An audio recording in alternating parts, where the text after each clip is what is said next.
So, welcome to Wagabber Talks, and I'm talking to Ruraidh Stewart, who's the Scottish Conservative candidate for Inverness, Skye, and West Ross-Shire.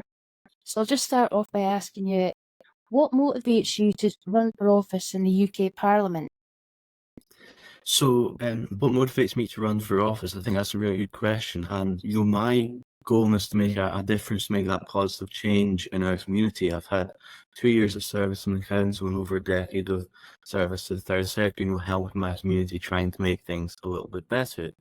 And I got involved with the local government, got involved with Highland Council because, people engage with politics, people engage with local services. And, when I've been out in the doors over the last couple of weeks, what I've really been hearing is that, it's the roads, the schools, the healthcare, it's all of these really local issues that matter to people. And that's what I'm hearing. So, I want to get involved to make Highlands the best place possible to live, learn, and to work.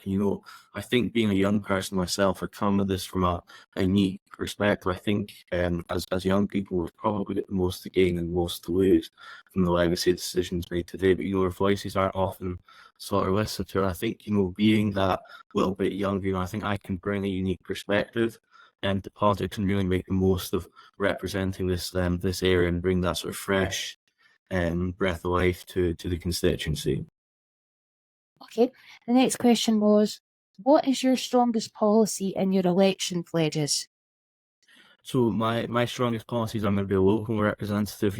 I'm fighting this election on local issues, not on constitutional debates. I think that people of the Highlands, there's more that unites us than divides us. And, I don't want to be spending my time focusing on constitutional grievance, manufactured grievance. I want to be helping local people, representing local issues. We see in Wagabber there's a lot of issues, Clara Ferry, something that's been filling up my inbox recently, the Belford Hospital in desperate need of a new building, as well as town centre regeneration for Fort William. So these are these local priorities I will be focusing on if elected to the next MP for Inverness, Skye, and West Ross-Shire. I think in politics today, it's too easy for politicians to lose sight of what we're actually here for, and it's to help people, it's to represent local communities and local interests. And, if elected, my pledge to this community, my pledge to the whole of the constituency is I will represent the best interests of the people who have put their trust in me and returned me as their MP. So that's my biggest issue, that's my biggest pledge, is I'm going to be a local MP and help tackle the real local issues, real local inequalities that face many of our Highland communities. Okay, so I think if you've been going down doors and knocking and talking to people, you'll agree that the infrastructure in Wagabber is in desperate need of investment. Now, so many people have come before you and failed. How are you going to affect change? Yeah, I think that's a really good question. I do agree that the infrastructure in Wagabber, but across the constituency, is in desperate need of improvement. And, a lot of the issues, as I mentioned previously, the Clara Ferry, I've been fighting for this in my term in the council, and it's something I'll be continuing to fight for.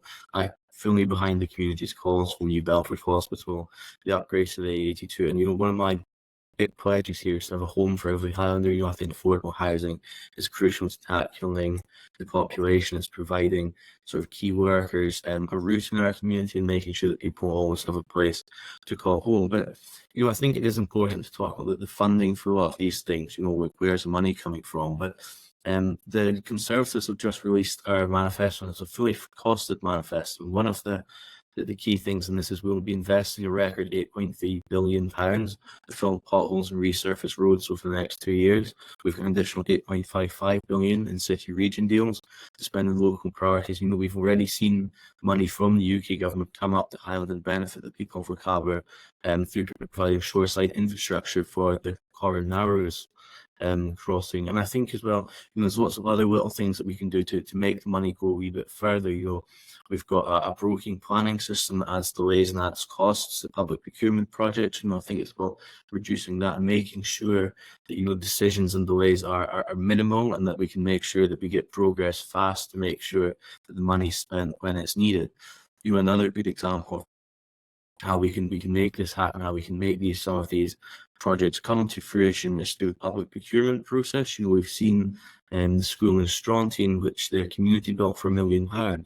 Now, in my own council ward of Skye, you know, I'm seeing quotes come in excess of £20 million for schools. You know, there's obviously an issue there with how the cost can be so different. I think it's about making sure that the public sector does provide value for money, provides value for taxpayers, and that's something that we're really keen to make sure that happens. And if I, you know, certainly be pushing to make sure the money's spent where it's best needed.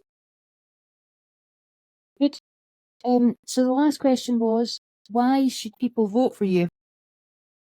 So, in short, why should people vote for me? I think I'm a very pragmatic and solution-focused person. You know, I'm never one to shy away from a problem. You know, I'll see it and I'll tackle it head on. You know, I think, again, being a young person, I maybe look at things from a unique perspective, and I think, how can we fix that? You know, just because it's an issue that's been there for perhaps a long time doesn't mean it's an issue that needs to be there for a long time to come. Now, I'm very keen on tackling some of the big issues that face our communities head on. You know, we've got the population, we've got a crisis with recruiting, retaining care workers, and it's these sort of things I'm really keen to tackle if elected, to make sure that the Highlands is the best place to live, learn and work. As I said, I'm very solution focused. I'm young, I've not been captured by the sort of bureaucrats in government yet, so hopefully we'll take that fresh perspective and really put that to the best of use and help our communities. Okay, well, that's great, Rudy. Thanks for talking to us today, and we'll see you tomorrow night on the online hustings as well. Yes, I'll be there. Looking forward to it. Thank you very much. Right, that's no problem. Thank you. Thank you.